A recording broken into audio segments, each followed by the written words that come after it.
Olá, sejam todos muito bem-vindos.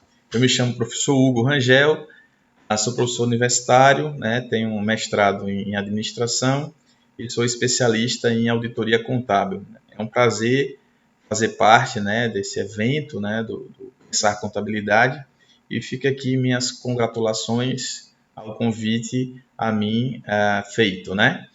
Pois bem, pessoal, vamos tratar, né, da auditoria nesse âmbito privado, né, na prevenção ou no combate às fraudes. Inicialmente, a gente traz ao cerne da questão a diferença entre fraude e erro. Né? O que é que difere fraude de erro? A grande diferença está justamente na intenção. Tá? Um ato ele é intencional e o outro não. Isso é o que difere, isso que vai caracterizar uma fraude de um erro. Tá?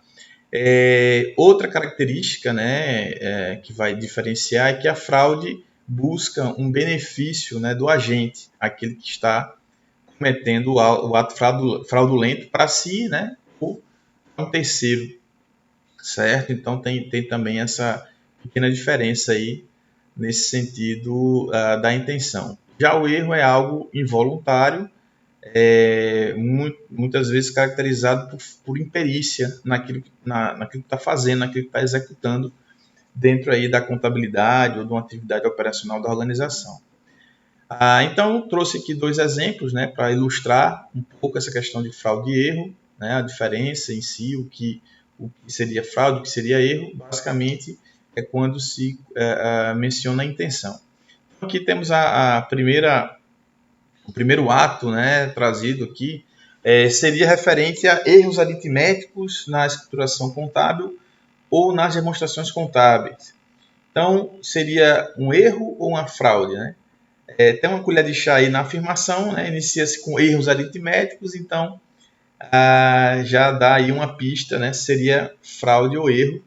Então, essa primeira ação seria um erro, né? Erros aritméticos, erros de cálculo, né? Na composição de um saldo, né? A título de exemplo. Já a fraude, né? Que é a nossa aproximação aqui como exemplo, manipulação, falsificação, alteração de registros ou documentos de modo a modificar os registros de ativos, passivos e resultados. Então, há uma manipulação dos dados, há uma falsificação, tá? Ali de documentos ou de registros, com o intuito de tirar algum benefício próprio para um interessado, né, que está ali em conjunto nessa ação de fraude.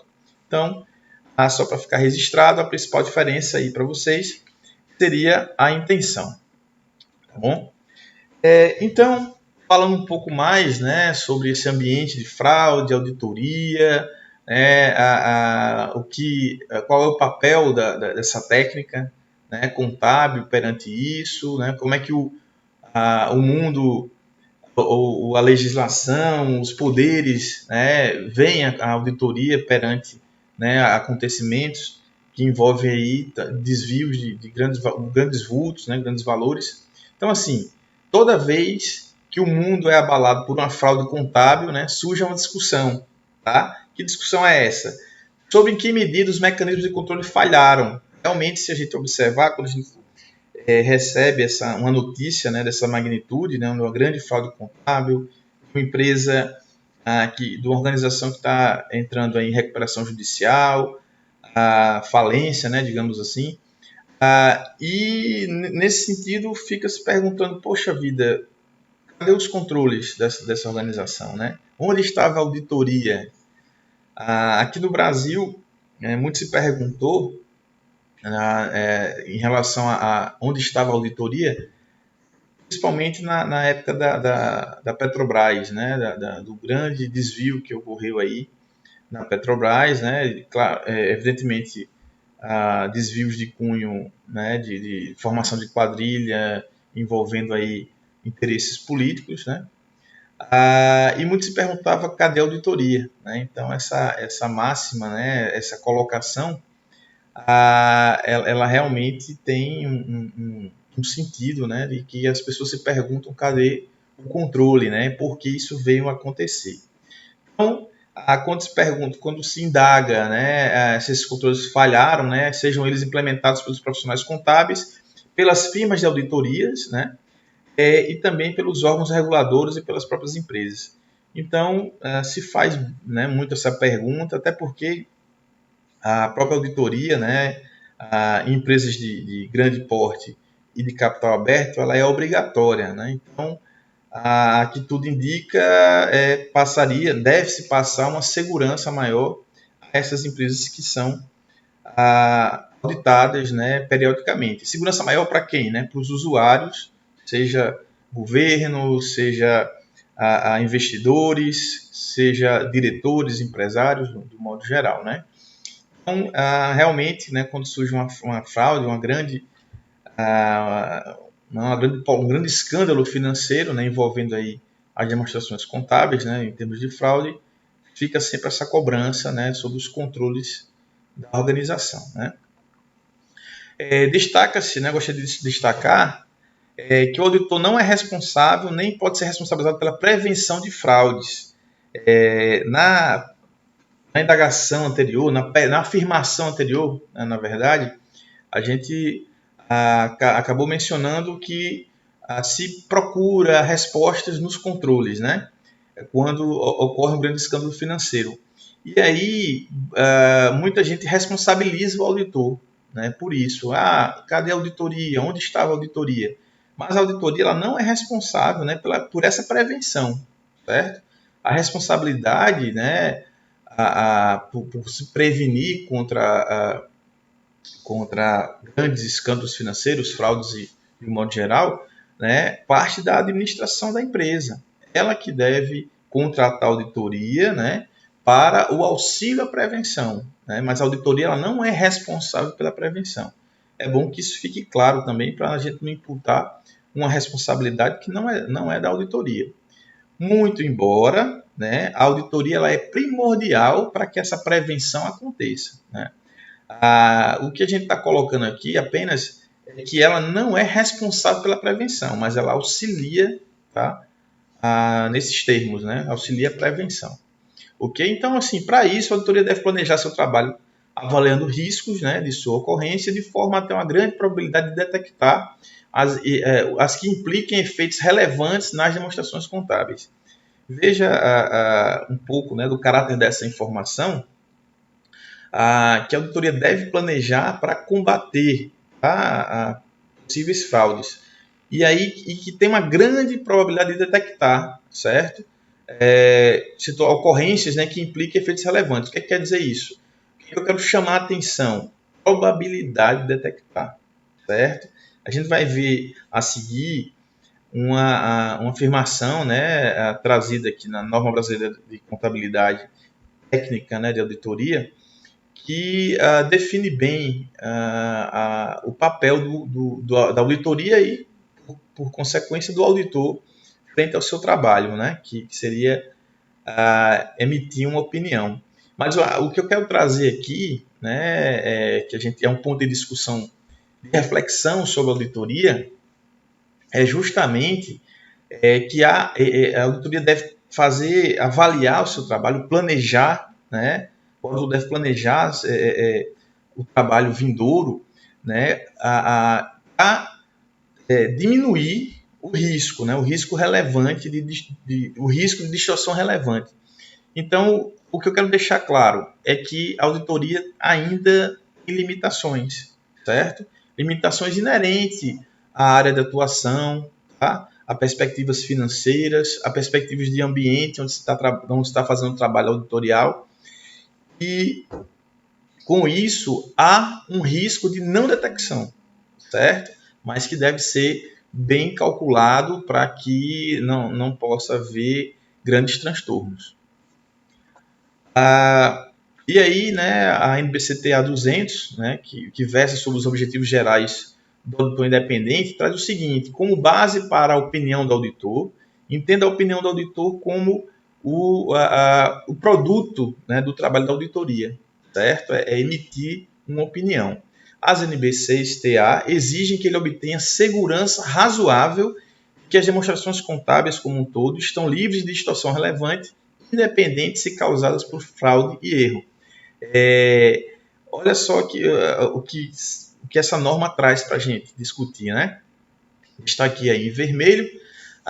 Primeiramente, a opinião do auditor, né, conforme já falei, é o produto do trabalho auditorial. Obter segurança razoável. Olha esse termo como é interessante, segurança razoável. Por que não segurança absoluta? Né? Porque a auditoria trabalha com estimativas também, né? Com amostragem.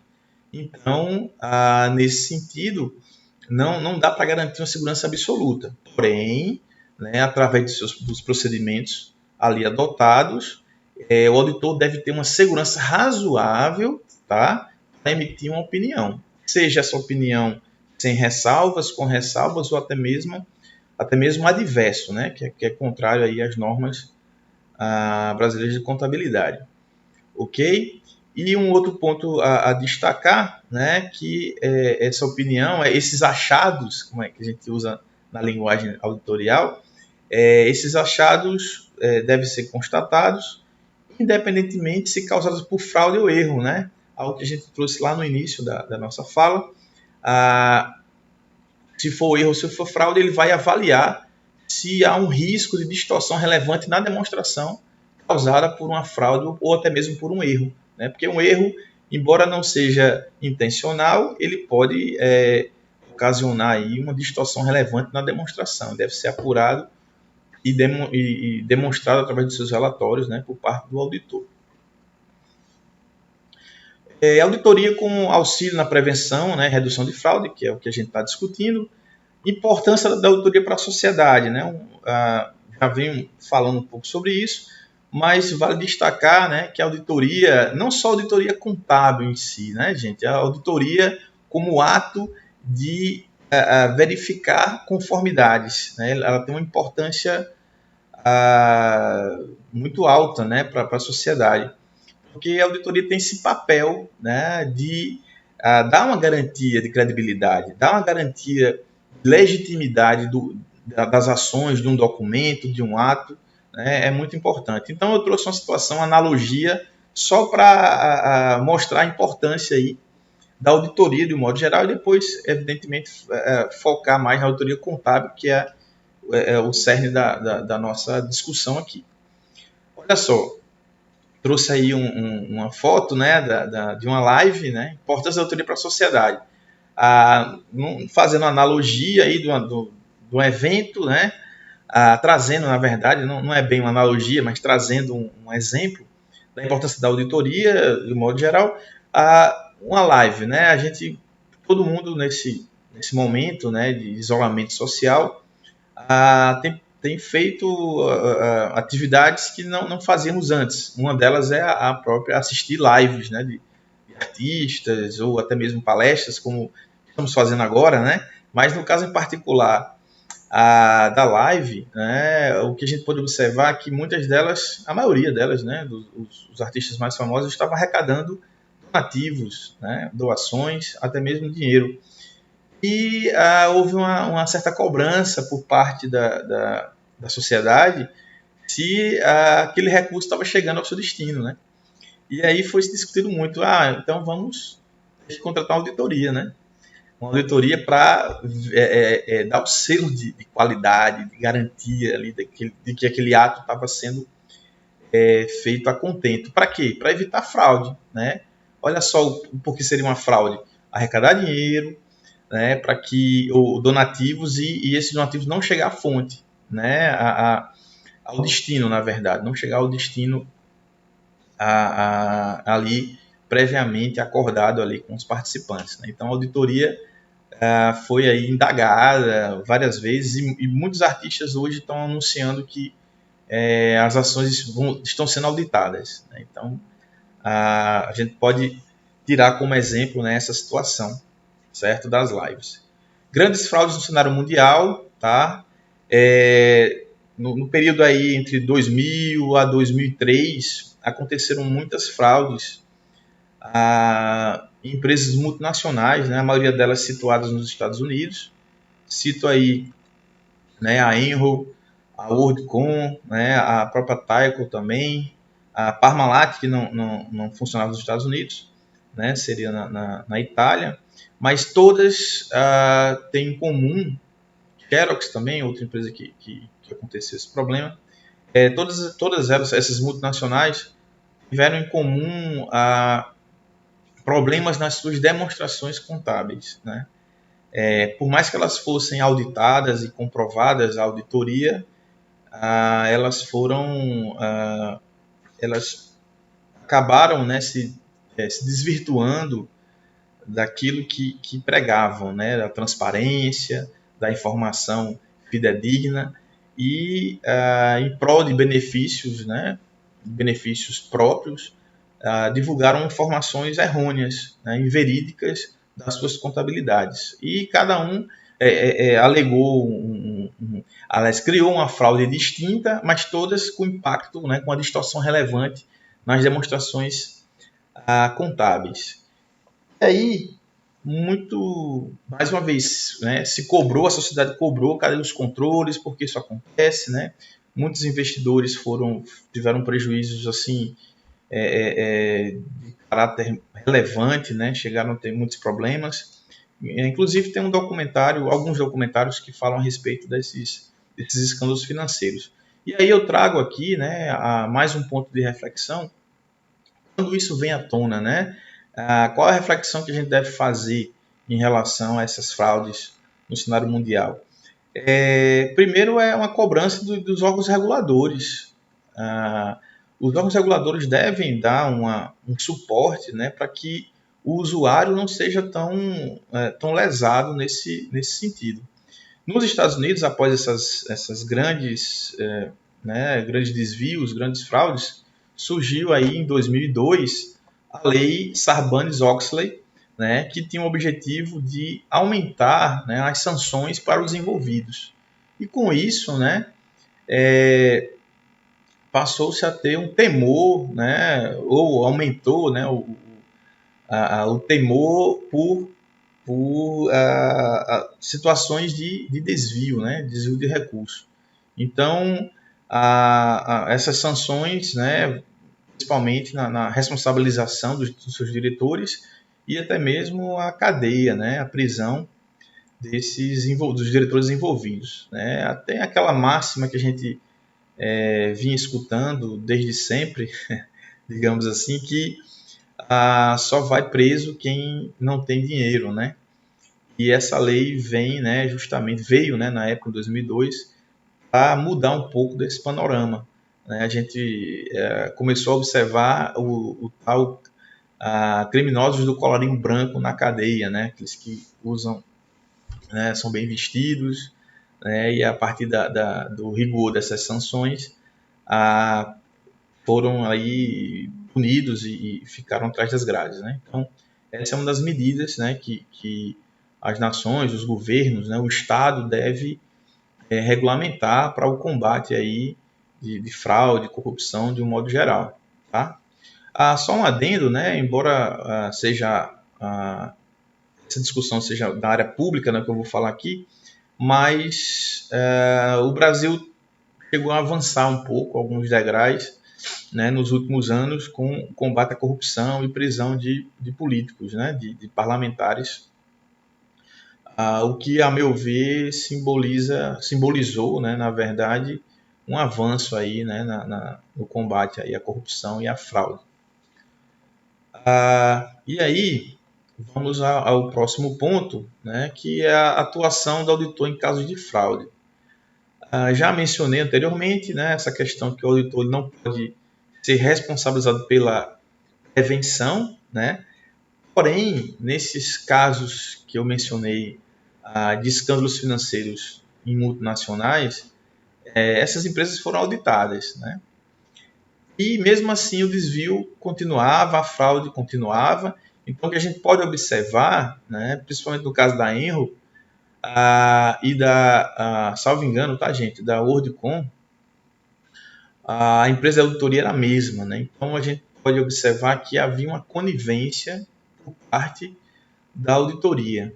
Então houve aí uma quebra da independência do trabalho do auditor, tá? Já que ficou nítido que era a mesma firma de auditoria realizando aí o seu trabalho e não se encontrou, né, não se identificou a fraude ali que posteriormente foi a amostra, né?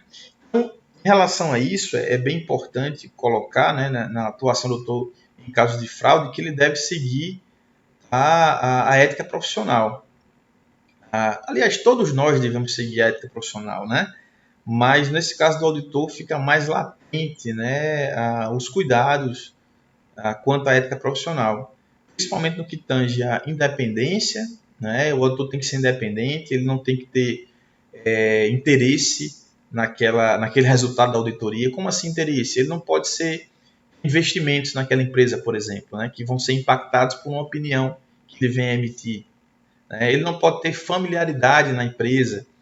Né? A firma de auditoria e o auditor, no caso o auditor, né, que vai fazer o trabalho, ele não pode chegar na visita e de repente perder a independência porque já é conhecido, né, nos setores, já tem hábitos, né, de coleguismo, né, de amizade, e isso ele pode perder aí a independência do seu trabalho, né, pensar 2, 3 vezes em emitir uma opinião que desagrade, né, os novos amigos, digamos assim. Então, muito, muito preocupante.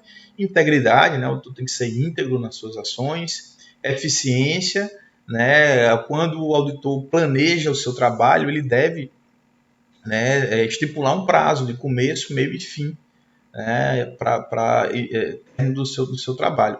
Claro, além da eficiência, né, terminar dentro do prazo ou até antes do prazo, caracterizando aí a eficiência, né, ter aí efetividade nas suas ações também é bem importante.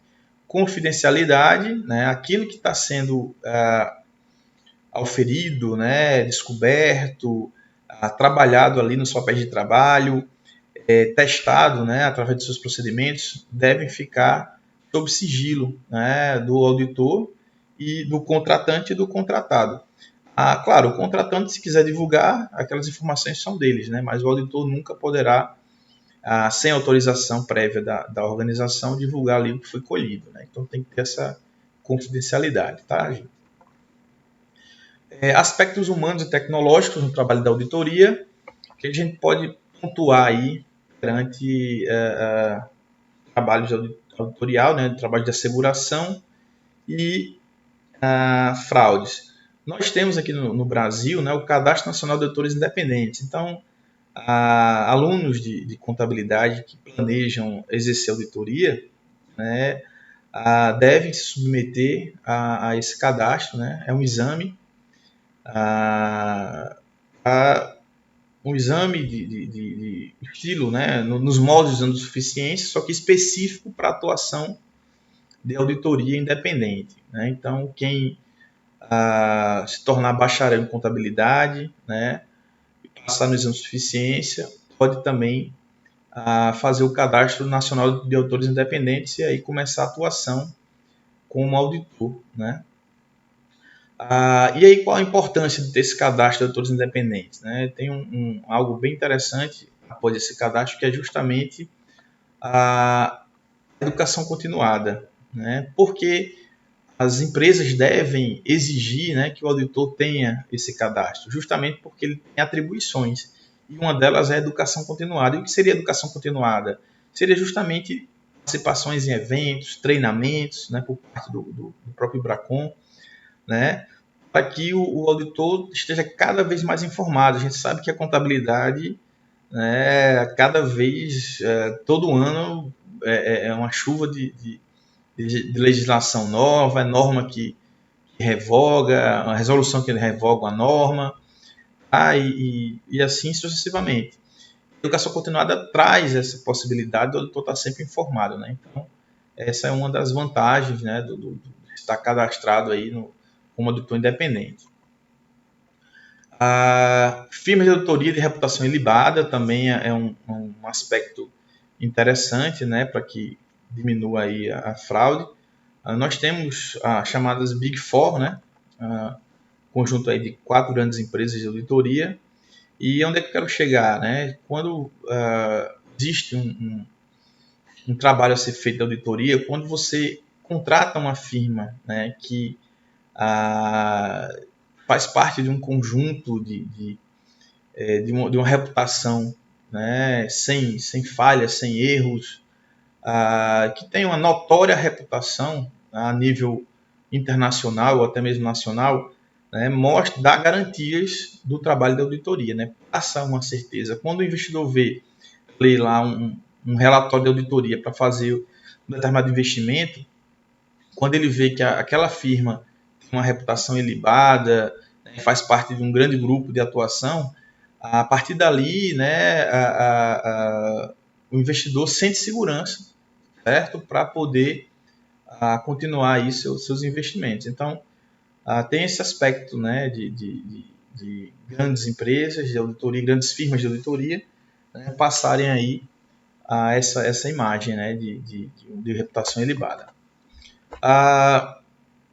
E aí, já finalizando, né, a auditoria face às tecnologias disruptivas. Então, o que acontece? Né? Estamos num momento de grande evolução tecnológica, né, em que muitas profissões estão sendo colocadas em xeque devido a isso, né, onde profissionais, né, supostamente seriam substituídos por robôs. Né? Essa é a tecnologia artificial, essa é a grande questão, é o grande receio por parte até de muitos alunos. Mas o que a gente vê, na verdade, é uma evolução da profissão, tá? E não uma extinção. Então, acho que é isso que a gente tem que botar na cabeça.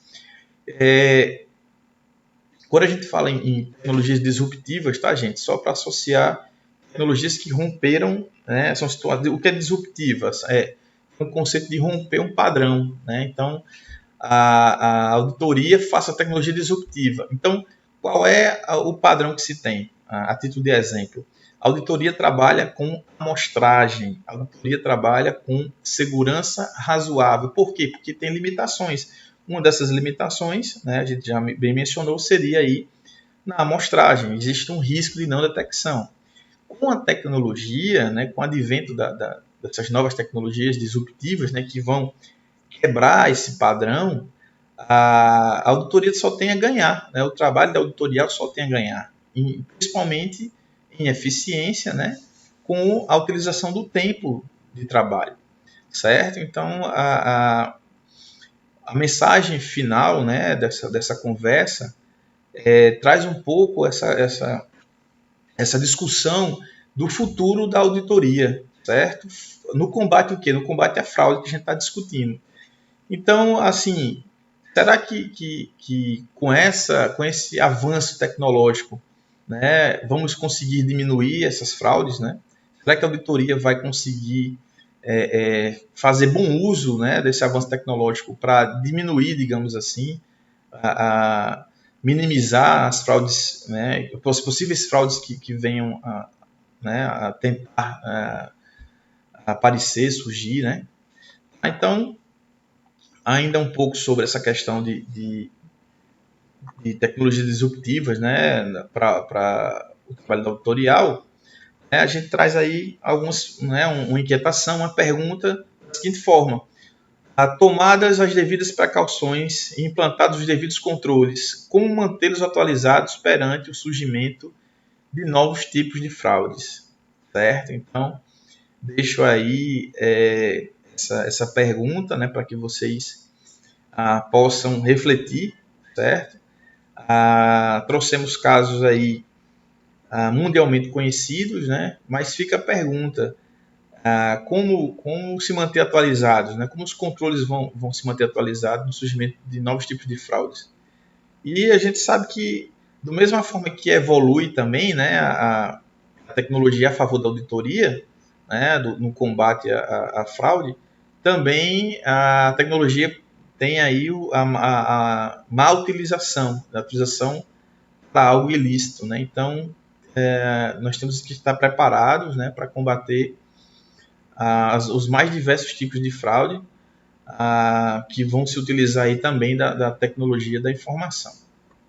E aí, trazendo um pouco, né, a informação do próprio site do IBRACON, como a tecnologia pode tornar a auditoria mais eficiente e ágil, né? Aquilo que a gente conversou anteriormente, né? E aí eu trouxe aqui alguns exemplos de atuação que a auditoria vai acabar, né, fazendo uso, que seria, por exemplo, drones. Né? A auditoria pode fazer uso de drones em que sentido? Né? Na contagem física, lá no inventário, né? Então, até mesmo a distância, né, que o drone vai captar imagens, o auditor pode fazer esse trabalho. Né? A auditoria pode fazer esse trabalho através de drone. Então, isso né, com certeza ia acelerar o processo, né, dessa contagem física aí. Big Data, ou chamada Big Data, né, que seria um grande processamento de informações, certo? Algo que seria maravilhoso para a auditoria, né? É maravilhoso, seria não, é maravilhoso para a auditoria, no sentido de que iria praticamente inexistir a amostragem, né? Já que você tem muitas informações numa base de dados enorme e um alto poder de processamento dessas informações. Então, já pensou a gente, quanto auditor, quanto auditoria, né, fazer um filtro, né, numa base de dados enorme, e aí o direcionamento dos trabalhos seriam muito mais facilitados, né? O próprio sistema poderia identificar atitudes suspeitas, né, diante de uma base de dados, né, gigantesca. E por fim, robótica e confirmações bancárias, né, usar a tecnologia de robôs, né, para se comunicar aí com instituições bancárias, na troca na circularização da informação, como também como confirmações bancárias, né, algo que já existe hoje em várias empresas. A gente trata praticamente, né, com robôs aí, com situações que precisamos de ajuda, seja numa empresa de telefonia ou qualquer outra, né, a gente já está usando muito dessa tecnologia. Então a auditoria não é diferente, né, vai se utilizar da tecnologia que está por vir, né, que já chegou, na verdade, e só tem a tirar proveito. Então, acredito, né, que com o uso dessa tecnologia, vamos conseguir sim diminuir aí os indícios de fraude, né? E evidentemente com a ajuda, né, dos órgãos reguladores para punir também aqueles que cometem esses atos de infração. Tá? Eu só gostaria de deixar uma outra mensagem, né, a respeito da questão da fraude, do trabalho auditorial, é que de nada adianta todo tipo de controle, todo tipo de tecnologia, tá? Se ainda vai existir um ser humano capaz de enfrentar tudo isso, né? Então não há controle interno perfeito, né? Enquanto houver, por exemplo, um conluio entre duas pessoas dentro da organização. É complicado isso daí. Então a gente tem que trabalhar para além das tecnologias, certo? Para além da ética profissional do auditor, a gente tem que trabalhar também a questão quanto sociedade, né? Quanto os nossos valores, né, como pessoa. Porque as fraudes só acontecem porque alguém viu uma facilidade e avaliou aquela velha frase, né, que o crime compensaria, né? Compensaria por falta aí de uma sanção adequada, compensaria por achar que não vai ser descoberto, né? Então é isso, gente. Essa foi a minha reflexão, né? O pensar contabilidade, falar um pouco né, trazer para vocês aí um pouco da auditoria frente a essas questões de fraude e dizer que, né, mais uma vez, sou um entusiasta da auditoria e espero que vocês também possam, né, pesquisar, estudar um pouco mais de auditoria e exercer em sua plenitude esse trabalho tão nobre, né, que é o de auditoria contábil. Então aqui são um pouco da minha biografia, né? Hugo Azevedo de Moraes, tenho mestrado em administração, sou especialista em auditoria contábil e sou professor universitário, né? Então, aqui meu e-mail para quem quiser mandar alguma mensagem e só tenho a agradecer Muito obrigado pela oportunidade. Um abraço, gente.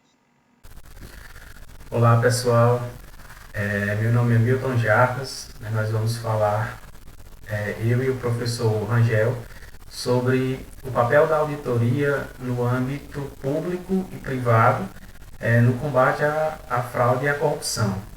Então gostaria de agradecer ao convite realizado para discutirmos sobre essa temática, né, muito relevante para a sociedade. Então, nós inicialmente vamos falar sobre os objetivos dessa palestra.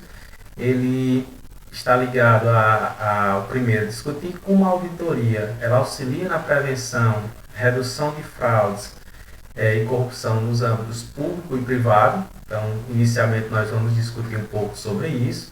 A partir daí, analisar a atuação do auditor em casos de fraude e corrupção. Então, como o auditor ele se comporta, né, com relação à fraude e à corrupção. Então, como ele se porta, né? Posteriormente, investigar como os aspectos humanos e tecnológicos eles afetam o trabalho de auditoria. Então, ao longo da nossa conversa, nós vamos estar tratando sobre os aspectos humanos e a tecnologia, né? Um breve histórico sobre a evolução da auditoria.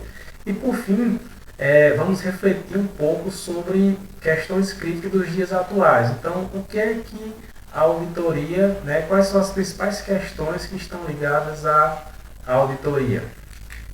Então, inicialmente, nós temos aí a definição de fraude e de corrupção. Então, inicialmente, vamos começar um pouco a entender o que é fraude e o que é corrupção. Então, são iguais, são diferentes.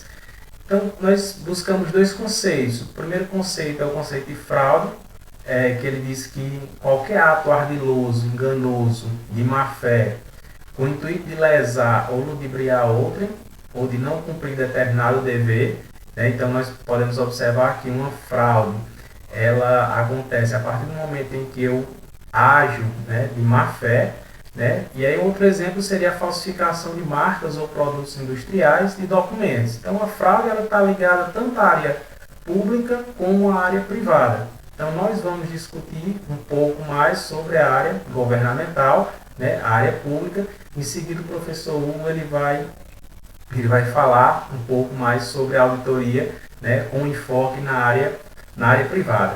Então, se a fraude ela parte de um ato, né, enganoso ou de má fé, então a corrupção seria uma fraude, corrupção e fraude elas se confundem.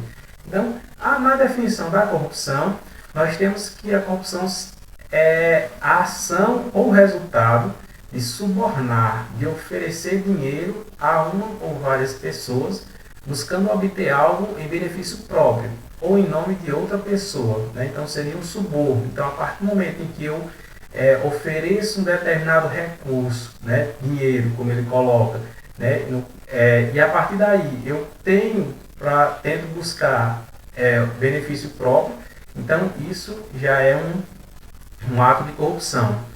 Outro conceito de corrupção que nós temos é a utilização de recursos que, para ter acesso a informações confidenciais, podem ser usados em benefício próprio. Então, nesse caso, nessa segunda situação, é justamente essa utilização de recursos. No primeiro, nós temos o recurso financeiro, o dinheiro.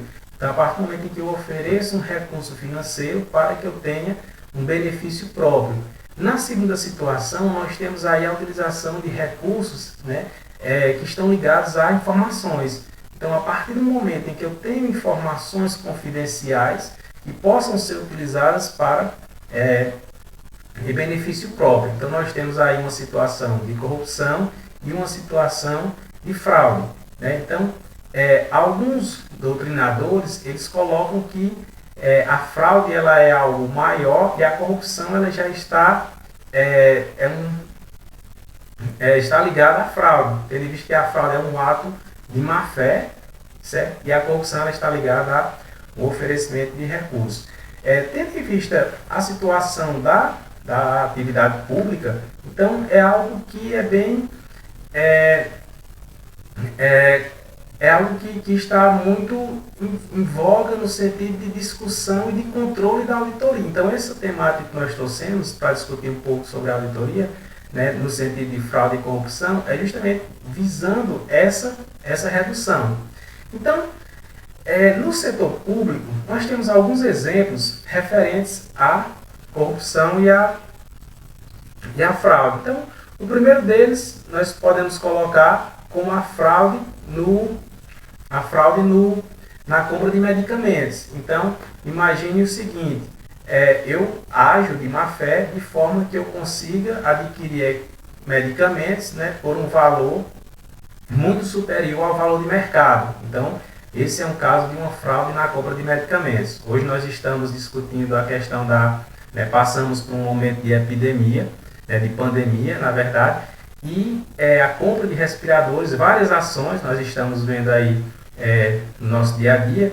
Então, nós temos várias ações que estão relacionadas a essa atividade, certo? Então, outra situação é a superfaturamento. Então, nós temos aí o superfaturamento, que é justamente quando eu adquiro um bem, né, ou um serviço por um valor muito superior ao seu valor de mercado também. Então, isso eu causo um prejuízo ao erário público, né? Eu estou utilizando recursos públicos e a partir desse momento eu estou tendo benefício próprio, certo?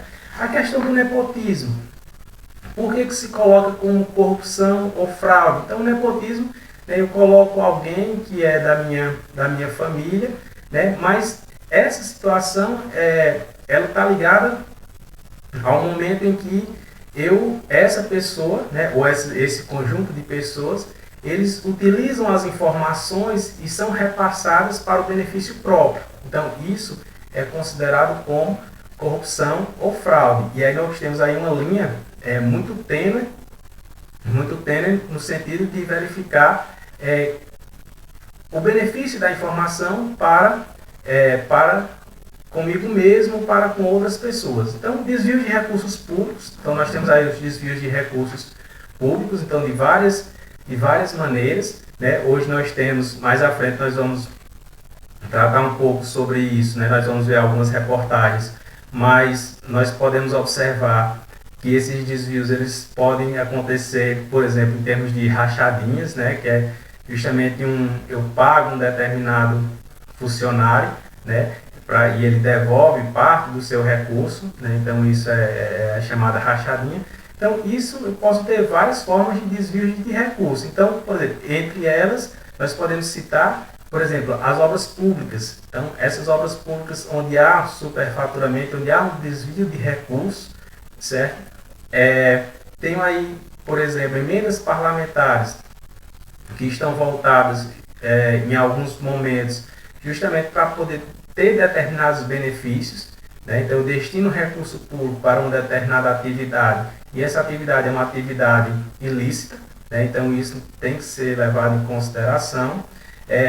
Algo que eu acho que assim, no setor público acontece de uma forma mais escandalosa, digamos assim, que as fraudes em licitações.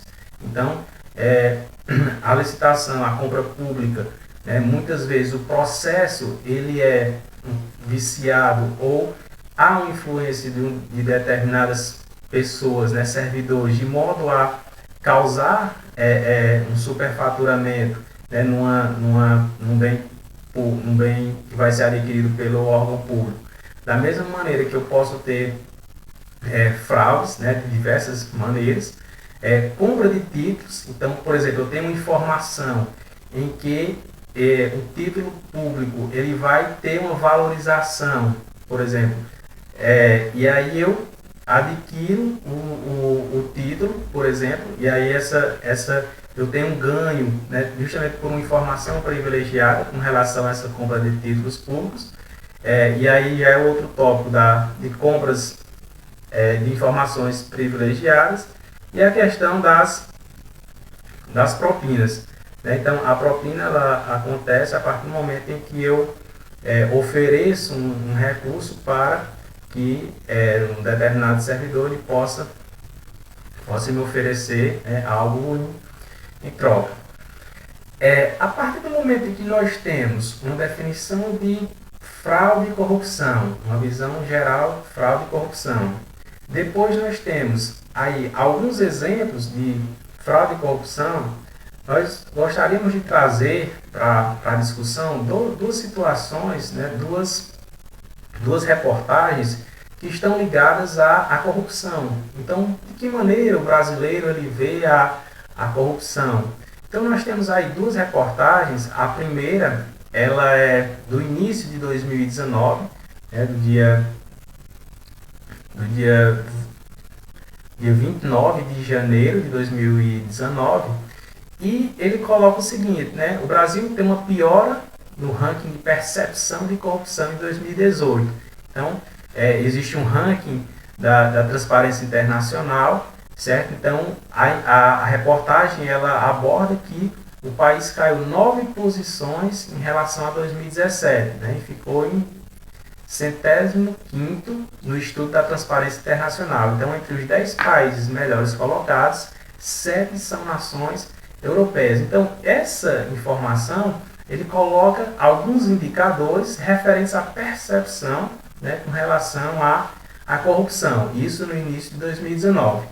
Outra pesquisa, que não foi da Transparência Internacional, mas foi feita com a população brasileira, né, ela demonstra, isso no dia 30 de dezembro de 2019, então nós podemos observar o quê? Que a corrupção no setor público ela diminui, né? Então, assim, na percepção das pessoas com relação à corrupção, então, ela, aparentemente, ela diminui. Então, como as pessoas elas veem, né? Então, esse contexto de corrupção, de fraude, né, de utilização errada do setor do bem público, como é que isso acontece? As pessoas, né, de acordo com um contexto, né, e aí tem vários fatores que influenciam, então isso demonstra o quê? A percepção com relação à corrupção. Então, como é que os brasileiros eles veem a corrupção? Então, tendo em vista essa situação, esses exemplos que foram dados, que foram demonstrados, o que é que nós temos? Nós temos que a auditoria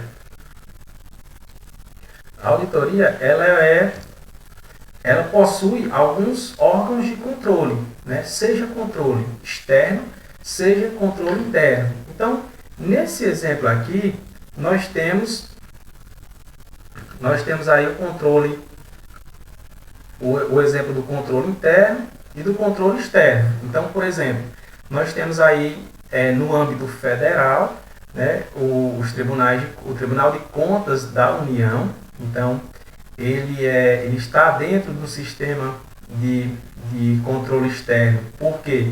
Porque a finalidade do controle externo é justamente realizar essas fiscalizações, né, de modo que os órgãos eles consigam estar de acordo com os normativos que são evidenciados, né, da mesma maneira que eu tenho um sistema de controle interno. Então, o controle interno ele vai justamente auxiliar a gestão. Então, ele auxilia a gestão, né, quando se fala em auditoria no setor público.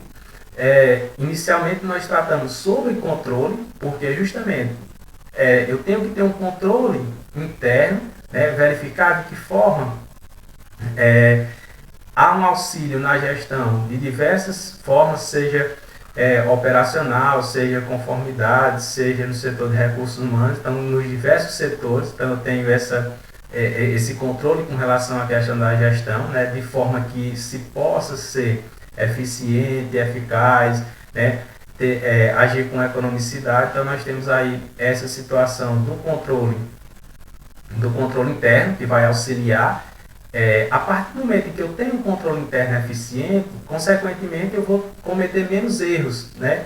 E aí o controle externo ele vem justamente para poder fiscalizar essa execução. Então, se o controle interno ele é eficiente, então há uma redução nos riscos, né, referente às operações. Então, no âmbito federal, nós temos o Tribunal de Contas da União, né, e aí nós podemos observar aí, no Poder Executivo, nós temos, em termos de sistema de controle interno, a Controladoria Geral da União, né, que está próxima ao poder, que está no Poder Executivo, justamente para poder auxiliar no sentido da gestão, certo? Então seria o controle interno, ali é o controle interno. Na verdade, no Poder Judiciário nós temos a Secretaria de Controle Interno, da mesma maneira que nós temos um Poder Legislativo. Então, isso, nós temos uma demonstração nesse sentido de órgãos. Então, de órgãos de controle interno e de controles externos. Então, tendo em vista a existência de corrupção, de fraude, né, de diversas maneiras, então esses órgãos de controle externo e de controle interno, eles vão agir justamente para poder reduzir isso. Tendo em vista, né, no setor público, nós temos o quê? Nós trabalhamos com recursos da sociedade. Então, esses recursos eles devem ser utilizados de forma eficiente, de forma eficaz, né? De forma que eu tenha um resultado positivo e que ela consiga atender o máximo de necessidades possíveis. Né? Da mesma maneira que nós citamos o exemplo do governo federal, né, no âmbito da União, nós temos também tribunais de contas dos estados e controles internos municipais. Né? Então, isso, observem que em toda a esfera, seja ela estadual, municipal e federal, nós temos órgãos de controle internos e órgãos de controles externos. Então, esses órgãos, eles têm pessoas que fazem essas ações, né? E essas pessoas elas podem sofrer de alguma forma algum viés em termos de corrupção, de fraude e propina, né? No terceiro momento, nós temos agora falando sobre a modernidade no setor público, modernização, perdão, no setor público. Então, como a modernização ela atua na auditoria do setor público? Então, nós temos aí, por exemplo, a evolução da auditoria, ela traz o uso de tecnologias. Né? Então, hoje nós vemos que as técnicas de auditoria ela se evolui a partir do momento em que há o uso de tecnologias no processo de auditoria. Então, a utilização de sistemas computacionais. Então, nós vemos aí, por exemplo, cruzamento de dados, de informações. Então, hoje, a auditoria ela tem uma base de dados, né, um aprimoramento na base de dados para análise. Então, hoje já se consegue ter uma quantidade de dados de forma que eu consigo compilar esses dados e consigo analisar esses dados de uma forma mais eficiente. Então, antes, mesmo contendo aí, por exemplo, a questão das técnicas de auditoria, como, por exemplo, a amostragem, de alguma forma pode existir algum erro, né, nesse sentido, mas nós observamos que a quantidade de bens, né, de documentos, na verdade, que são auditados, eles são muito maiores, né, nesse momento, tendo em vista a utilização desses sistemas computacionais. Né? Da mesma maneira que nós temos aí, com essa modernização, com esse avanço da auditoria, né?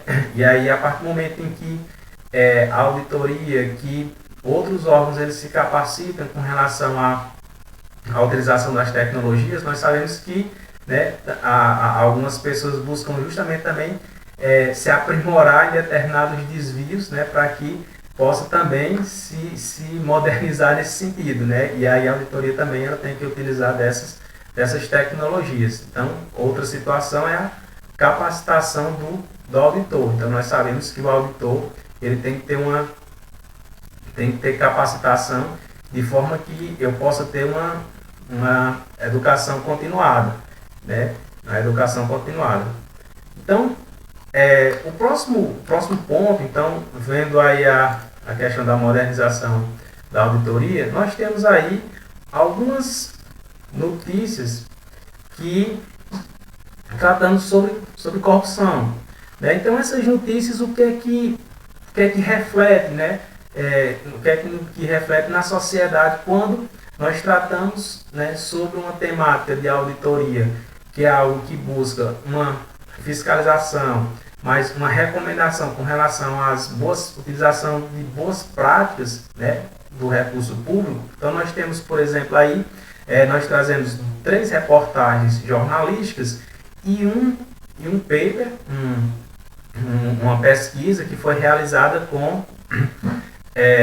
em revistas, né, em revistas sobre uma análise comparada sobre a repercussão da corrupção. Então, inicialmente nós temos aí da revista Veja, ela traz que o superintendente de saúde do Rio é preso por fraudar a compra de respiradores. Então, é uma notícia recente, né, de forma que as pessoas justamente aproveitam de determinados momentos, e isso não generalizando, claro, né, aproveitam de determinados momentos justamente para poder ter um benefício. Então, hoje nós estamos vivendo um momento de pandemia, no qual adquirimos respiradores, por exemplo, se adquire respiradores, né, e nós observamos um elevado preço desses respiradores, né, nos últimos meses. Então, isso, né, quem trabalha na saúde, então pode acontecer, né, como o caso da reportagem, de se ter algo que se queira se beneficiar. Na segunda reportagem, nós temos aqui que o TCU vê indício de fraude de 500 milhões em contratos de tecnologia do governo.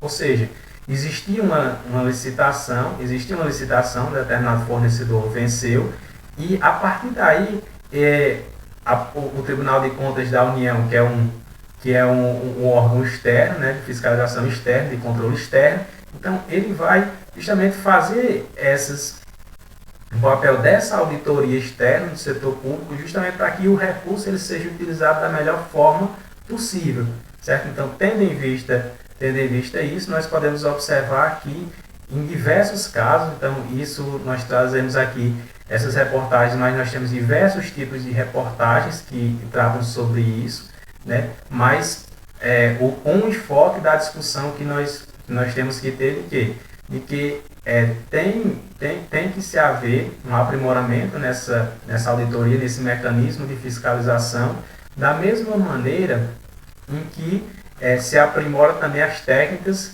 de fraude e de corrupção, certo? Então, a partir desse momento, a auditoria ela busca justamente uma técnica contábil, né, que analisa esses documentos, e através desses documentos, de cruzamentos de dados, de uma base de dados, né, então ela vai verificar alguma inconformidade, né, como citou o caso aqui desses contratos de tecnologia, né, e aí nós temos, principalmente na área de contratos e licitação, nós temos diversos exemplos.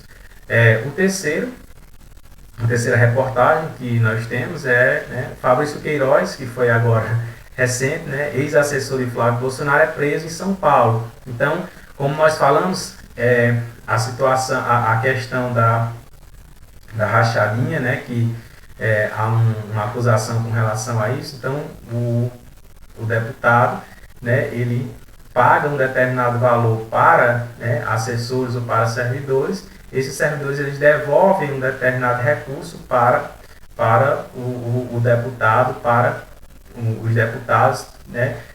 E essa utilização desse recurso ela é feita de forma ilegal, né?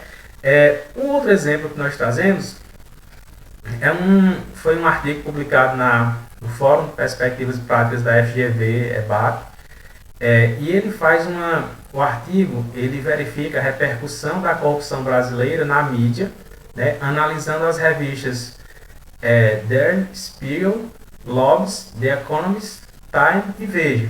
Então ele analisa no período de 2003 a 2014, certo, as reportagens sobre corrupção, né, sendo que essa corrupção ligada à corrupção brasileira, certo? Então eles queriam verificar quais eram se houve uma quantidade maior de reportagens, né, sobre a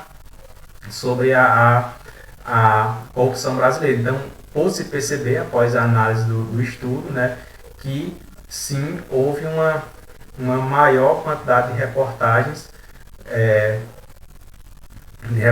brasileiras que foram sobre corrupção que foram evidenciadas nesse período.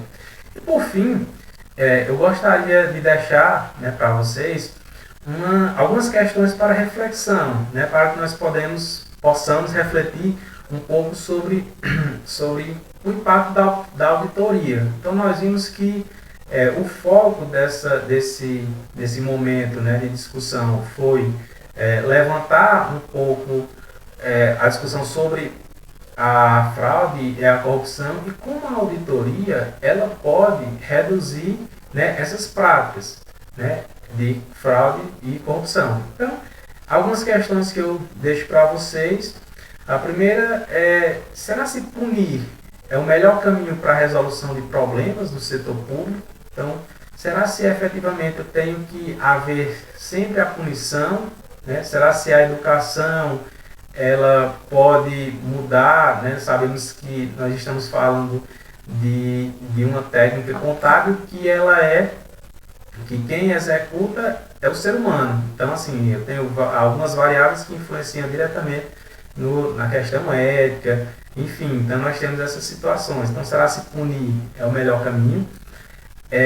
Os municípios eles possuem uma capacidade de geração de dados para a realização da atividade de auditoria. Então, nós temos aí, será se os municípios eles possuem controle interno? Então, nós temos municípios grandes, municípios pequenos. Será se eles possuem uma capacidade de geração de dados para a auditoria? Né? E a partir daí, será se o controle interno ele funciona de forma adequada em todos os órgãos auditados? Então, será se nos municípios eles funcionam, nos estados, né, de uma forma geral? As informações da auditoria elas são observadas pelos órgãos fiscalizadores. Então, eu tenho um determinado relatório.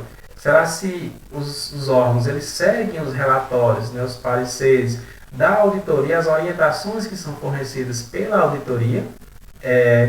E aí, duas últimas questões. Qual o cenário para a auditoria nos próximos anos? Então, que visão que nós temos da auditoria para os próximos anos? Então, um aprimoramento do auditor, da utilização da tecnologia, né?